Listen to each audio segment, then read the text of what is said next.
lisenziya tomonidan belgilangan grafikga asosan tadbirkor va bank uchrashuv, bank rahbari uchrashuv belgilangan.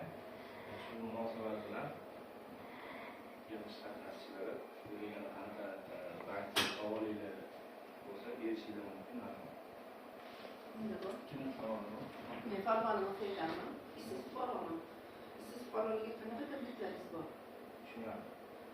Xo'p, Farg'ona mahallasi Chuqurg'on tumanida bizga biriktirilgan, Milliy bankga biriktirilgan mahalla banklar bo'yicha, shunda ishsizlik loyihasi bo'yicha hozirgi kunda ikkinchi qadam loyihasi bo'yicha kreditimiz bor. 10 million so'mgacha 20-23% miqdorida 1,5 yil muddatga beramiz. Ishsiz fuqaro nimadir o'zini qiziqishi, qanaqadir biznes loyihasi bo'lsa, o'zini shu loyiha bo'yicha bandligini ta'minlaydi, buni band qilib ijtimoiy to'lovni to'laydi. Sug'urta asosida chiqarib beradi. Rahmat. Yana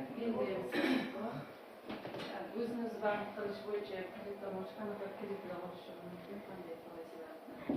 hozir tushuntirdim, o'zini band qilish sohasi bo'yicha o'sha faqat 7 oylik qaror asosida biznesga birinchi qadam loyihasi, hozir biznesga ikkinchi qadam loyihasi bo'yicha beriladi. 10 million so'mgacha 50-23%